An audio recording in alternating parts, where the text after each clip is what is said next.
At the beginning of the 1980s, FISA, the International Federation of Automobile Sport, announced a new type of championship for GT cars with Group B regulations.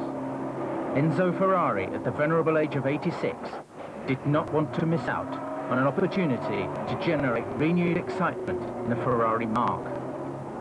This project worked miracles for a man of his temperament and enthusiasm, who still possessed a young boy's spirit.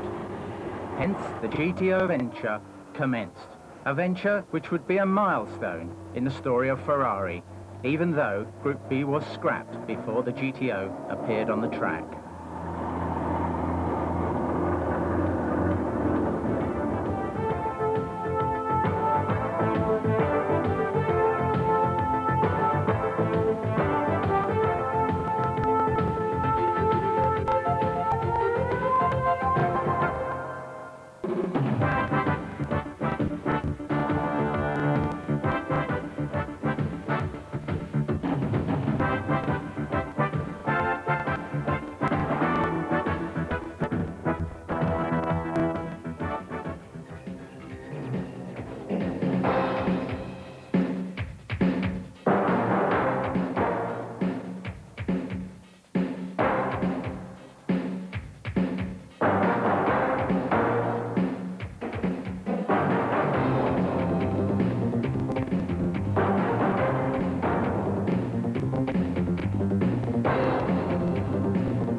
The 288 GTO was presented to the public in 1984, developed directly from the 308, which had represented the definitive GT car for the previous 8 years. The GTO was, in reality, a turning point in the concept of the grand touring road car.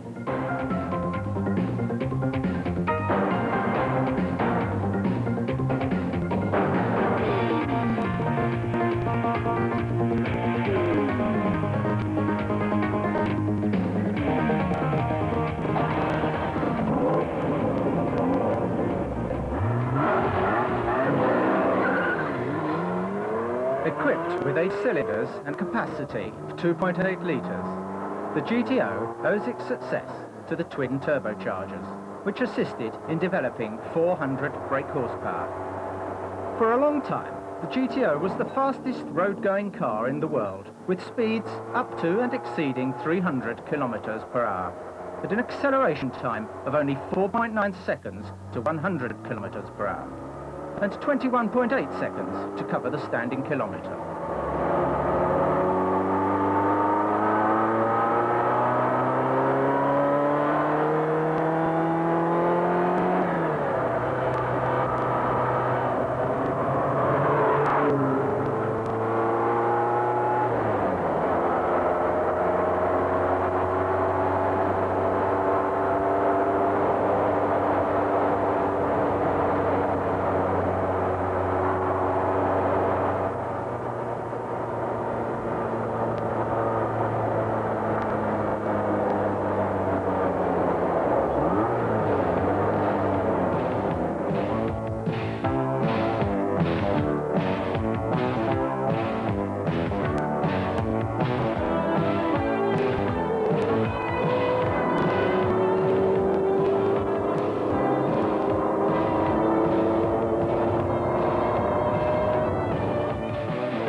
Undoubtedly, a big contribution to the GTO's design must be attributed to the thoroughbred 308.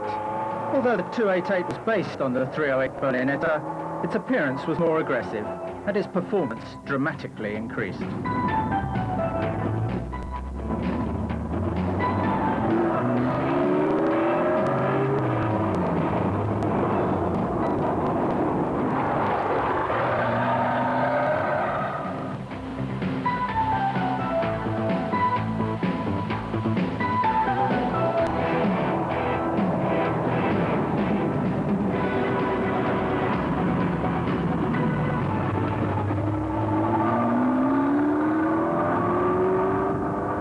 The emphasized bumpers, the perfect streamlining, the updated lighting gave the GTO its identifying image from the beginning.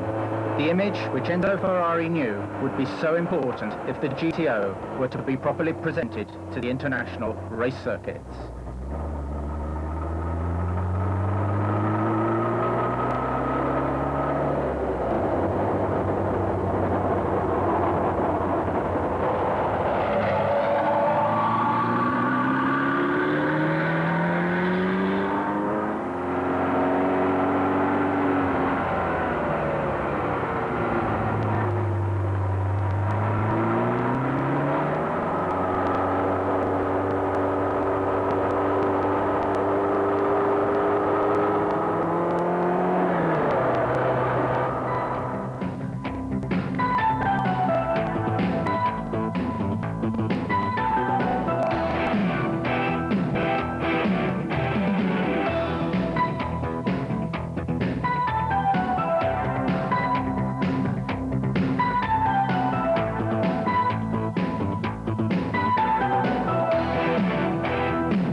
With a production run of only 272 models, the 288 GTO was the first road-going Ferrari to be built as a limited edition.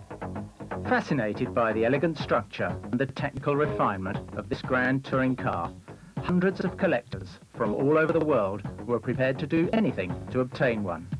In effect, the GTO has become the premier motoring product to be recognized for its construction using composite materials, a new concept for road cars.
Perhaps, to understand the background of this car, one needs to talk about it with someone who, from the very beginning, has appreciated its gift of power and its drivability.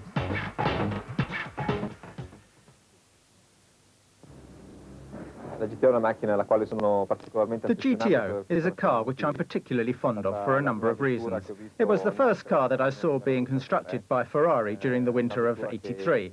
It was the car that engineer Enzo Ferrari had longed for because he wanted a car that was distinguishable from the other models in general production at that time.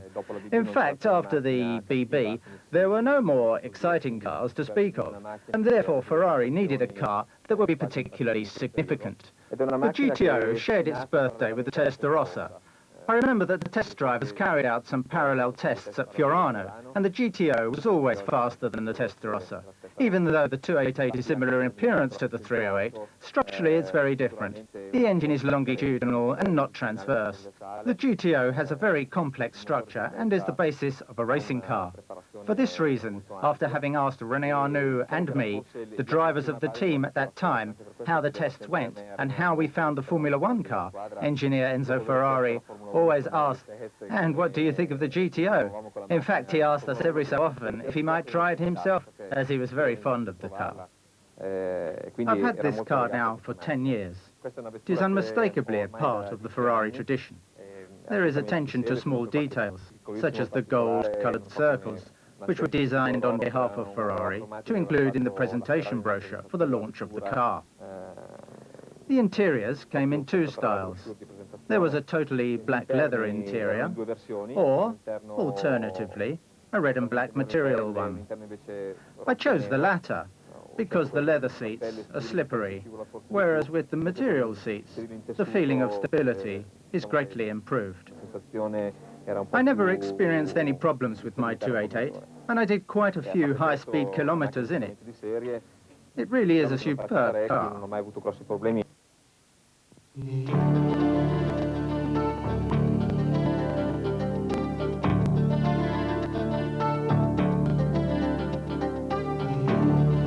A fascinating engine, the heartbeat of this extraordinary car. The 8 cylinders of the GTO are arranged longitudinally and centrally mounted in the space frame, with the extensive turbocharging system above.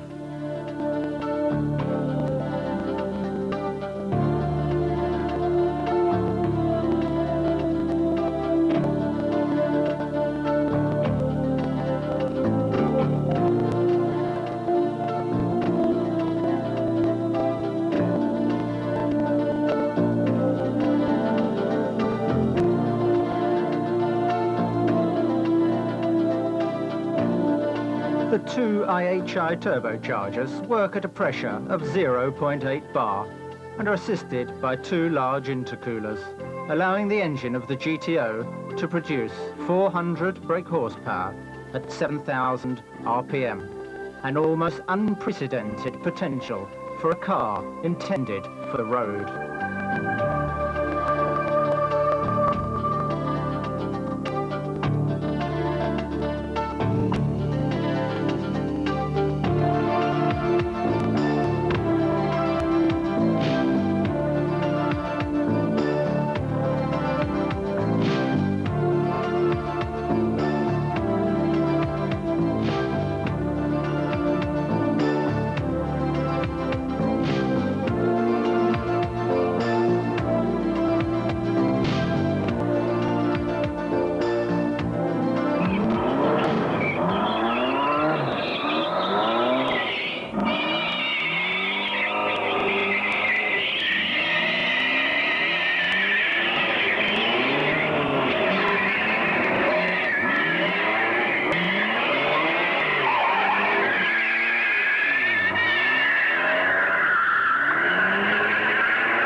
The independent suspension, the hydraulic shock absorbers, the large 16-inch component wheels and special tyres make the GTO extremely competent and reassuring on any surface.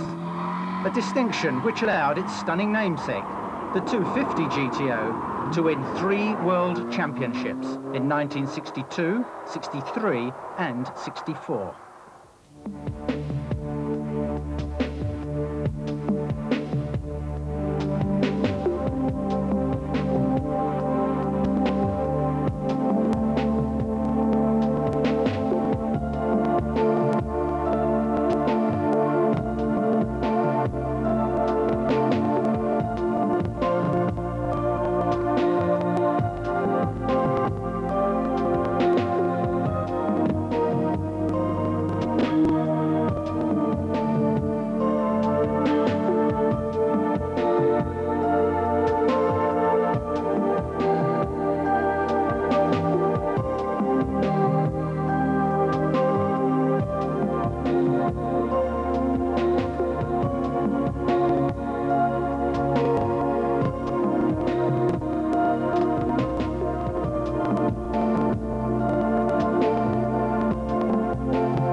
I also made several very long journeys, and I must say that, in contrast with the F40, which was derived directly from the GTO, my car was more comfortable. Not quite so rigid. The cars give similar performance on long journeys. The actual difference between these cars was insignificant. I'd say that structurally, the cars are very similar, indeed very close. The chassis are absolutely identical. The arrangement of the mechanical components are practically the same. The engine and the gearbox of the F40 are directly modelled on the GTO. If we cut the car from here backwards and from this height forwards, and we add the components of the F40, we could conclude that the cars are the same. On the F40, the suspension geometry was adjusted a little to accommodate the slightly larger tyres which were needed, because the F40's engine is more powerful than that of the GTO. But I'd say that all in all, the F40 is more suitable for the racetrack. It's more rigid, less comfortable, and gives a slightly better performance than the GTO. The GTO is really a grand touring car. It's a car that's almost perfect and difficult to improve. It's hard to explain how it feels to see a car being born, being constructed part by part. In fact, some components were assembled in glass fibre by the racing car department and not on the production line. Therefore, it really is a mixture between a road car and a racing car. I'd say it's a true Ferrari Series Grand touring car.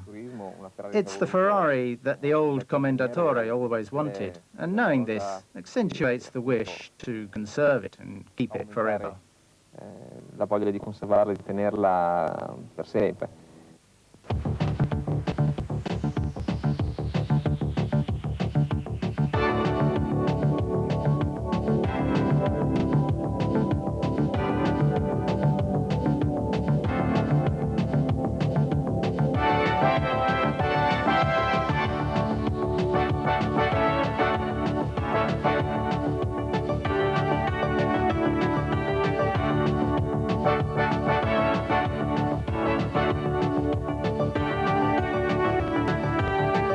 On the GTO, virtually everything has Ferrari features.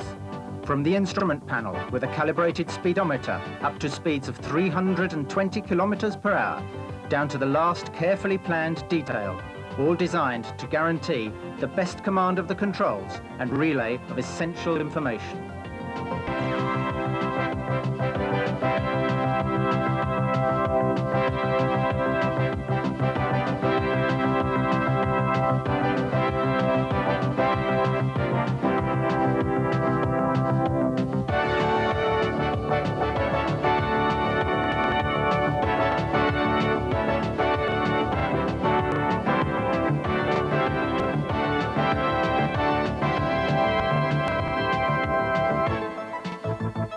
It's very important for a high-prestige car such as the GTO to guarantee the driver all the necessary facilities on view and at hand to enable him to drive in optimum comfort.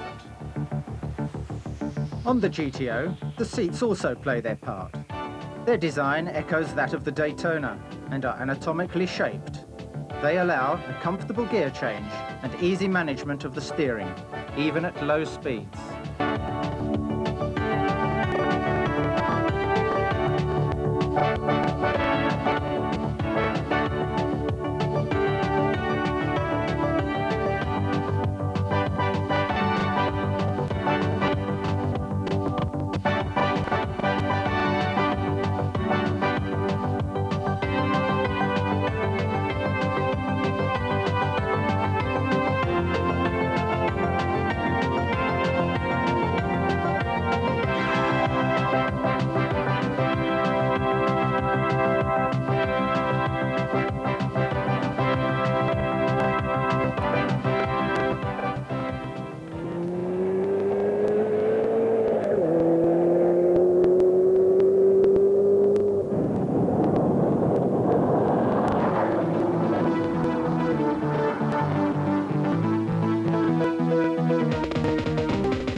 As Michele Alboreto emphasized, from the 288 GTO, the idea of the F40 was born, a car that became a myth even before it was marketed. And hence, through the 288 Evoluzione first and the F40 later, the legend of the GTO still lives on.